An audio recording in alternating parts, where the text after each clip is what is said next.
All right, guys, what's going on? Welcome to a little halftime show here on all the Cyclone Fanatic social media feeds. We're going to be doing this throughout the entire Big 12 season. We're going to start it on Sunday against DePaul, but obviously that didn't happen. Iowa leads Iowa State 52-41. We want to thank our presenting sponsors, Fareway Meat and Grocery, also Ames and Des Moines.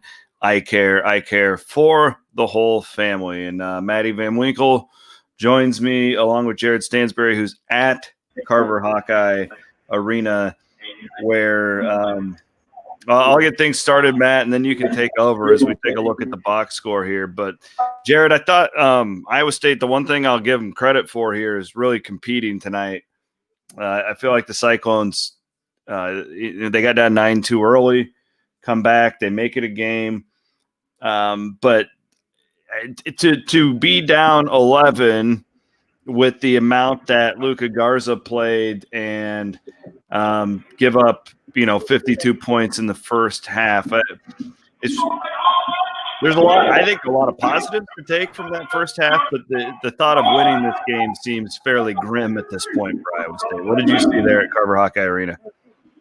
Yeah, definitely. I mean, it was a couple minutes ago.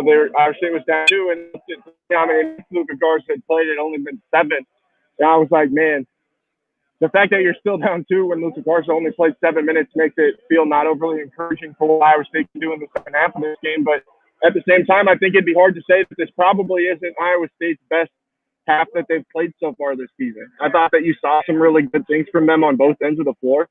Whether it was, the energy defensively, there were some stretches where they really were getting after those guys.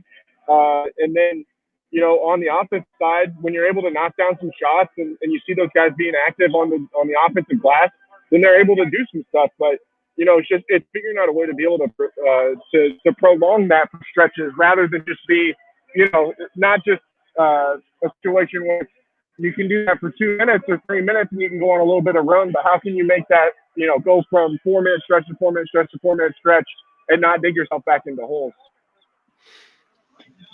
Yeah, Javen Johnson kept his team really, really in this game. I mean, you see Dubar gets the start over Harris too. I thought Harris came in and gave you some nice buckets, but you saw some nice bench play. I mean, they obviously tried to throw the bigs there, and I thought it worked for a while.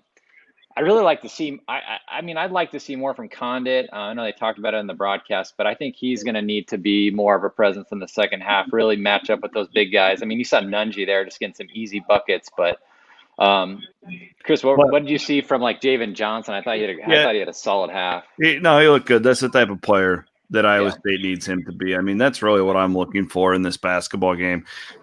I never thought Iowa State would win it, but I'm looking for things that – will encourage me about the future, and I do think we're seeing a little bit of that. Some things that stood out to me. There's, the defensive end. We'll just start there with the negative. I mean, Iowa hit 3 threes, and Luka Garza barely played, and you gave up 52 points. That's bad. That's really bad. But again, I like their competitiveness. Javen Johnson looked like a guy. Jared, that can kind of take over in spurts, and they need bucket getters. I mean, that they had Tyrese last year, but nobody else really did that. Bolton needs to work on his consistency, but he's got 5 assists tonight. I thought he played one of his better halves maybe at Iowa State. So, I mean, Jared, what did you think about Johnson? We thought he could be the one matchup problem. The other thing, one I'd throw out there is Xavier Foster.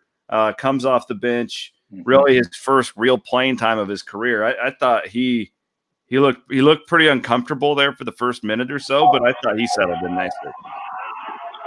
Yeah, I think that Xavier's energy level is considerably better than what it was. Or I don't know. I thought that he gave him a nice burst of energy there once he got into the game. And they kind of, I wouldn't say that they were playing a zone, but it's what they were doing defensively. I think gave Iowa some trouble. You were able to get in some positions where they were able to put pressure on Iowa's guards trying to bring the ball across the court. I think with Javen Johnson, he's someone who, when he's playing under control, he can be a really solid piece for you and be a matchup problem in a sense. And I mean, I think the number that if you want to look at one, like what the difference in this game is, so I missed 12 3-pointers. They've missed 16 shots in the game. So they're, 15 of 19 from two? Yeah. I mean, that's the game right there. Iowa State has not been hardly able to stop Iowa from scoring near the rim at all at this point in the game. And if the Cyclones are going to have any chance to come back into this, it's going to require them figuring out a way to keep Iowa from scoring. And I think that when we saw Luka Garza in the game, most teams can't stop Luka Garza. But it was like every time he gets the ball down there, you know that he's putting the ball in the basket. Jared, real quick, just curious, being there, we're watching it on television. What's it like watching a Cyhawk game with no fans? It's really weird. It doesn't feel right. Not being in fear of being heckled by a drunk Iowa fan while I'm sitting in Carver Hawkeye Arena. Shout out to Todd Licklider in the empty stands, right? Yeah. It's really funny. The Iowa parents are very, very vocal. I can tell you that. Really? I don't know if you guys can hear that on TV, but they have really been getting after Chip Kissinger. Hey, we got a question on Twitter. How was the energy on the bench for the Cyclones? What did you see there at Carver Hawkeye, Jared? How are those guys? I thought it was considerably better than what it's been. And that's why there were things tonight that I've seen that have been encouraging. It's figuring out a way to prolong them, and not just be little stretches. I just think that they seem more engaged than maybe they were during those first two games. It seems like that too, just from where I'm sitting. And I sometimes too, I mean, Iowa State hasn't been good on defense, but that three that Garza hit to start the game, Solo, I mean, that was good defense right there. And Garza, I mean, sometimes this is a really good Iowa team that you're playing, and you just got to tip your hat to him. And Nunji's the guy who really, just stepped up and he's kind of a difference maker down there when they can get that lob down to him. I mean, he can really change a game once he gets it going. Yeah, if he's your backup, that's a good spot right there. I mean, it was crazy. I mean, Iowa State was shooting 65% at one point in this game, and they let up obviously a little bit late down the stretch. But yeah, well, I hope I'm wrong, Jared. I think that this one might get kind of ugly in the second half. I hope I'm wrong. But even if it does, I am encouraged. You can see talent out there. Now that talent needs to be refined and it needs to be tweaked in a high level too for Iowa State to really compete in the Big 12 this year. But I was encouraged by that first half. Jared, what do you see happening in the second half? Yeah, I mean, I'm in a similar – I feel about the same way. I think that it's hard not to be encouraged because you saw some things that you can build on. But I just don't think Iowa State can go long enough to make it – I mean, I don't know how they can dig out of an 11-point hole in this game right now.